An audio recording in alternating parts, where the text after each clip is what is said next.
உங்ககிட்ட யாராவது வந்து உங்களுக்கு என்ன வேணும் கேட்டா இம்மீடியட்டா யோசிக்காம எனக்கு இதுதான் வேணும் அப்படின்னு உங்களால சொல்ல முடியுமா? பைபிள்ல there was a girl who had a real good picture of what she really wanted. அவங்க பேர் தான் அக்சால்.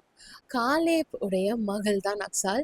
காலேப் அக்சாலுக்கு ஒத்னியேல் என்ற ஒரு நபரோட திருமணம் செய்து வைக்கிறார். அக்சால் தன்னுடைய மறு வீட்டுக்கு கிளம்பி கழுதையின் மேல போகும்பொழுது அவள் கழுதையிலிருந்து இறங்கி வந்து தன்னுடைய தகப்பனிடத்துல எனக்கு நீங்க வறண்ட நிலத்தை தான் கொடுத்துருக்கீங்க, எனக்கு நீர்ப்பாய்ச்சலான இடத்தை எனக்கு தாங்க சொல்லி டிமாண்ட் பண்ணி கேட்கிறா. காலேப்போ எந்த ஒரு மறுப்புமே தெரிவிக்காம நீர்ப்பாய்ச்சலான 2 நிலங்களை அக்சாலுக்கு கொடுக்கிறார்.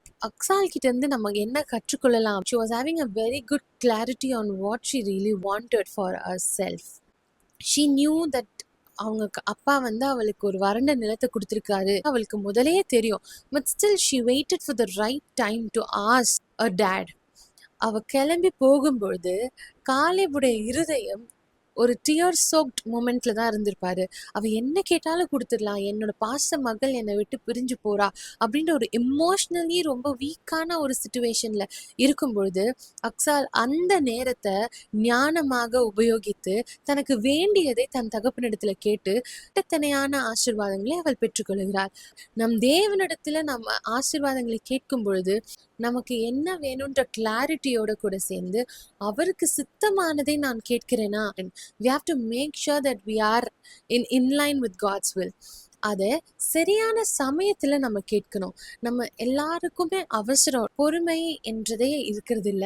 என்னையும் சேர்த்துதான் சொல்றேன். But I am just pray. பொறுமை என்பது it's a deal maker. You have to have that patience. பொறுமை இல்லாததுனால நம்ம நிறைய ப்ராப்ளம்ஸ் லைஃப்ல வந்து என்கவுண்டர் பண்ண வேண்டியதாக இருக்கும்.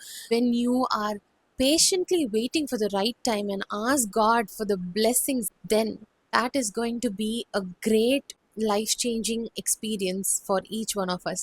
ஸோ அக்சாலை போல நம் ஒவ்வொருவரும் ஞானமாக நமக்கு என்ன வேண்டும் என்பதில் ஒரு தெளிவும், ஏற்ற சமயத்தில் அந்த ஆசீர்வாதங்களை நம் தேவனிடத்தில் கேட்டு பெற்றுக்கொள்ள மறந்துடக்கூடாது.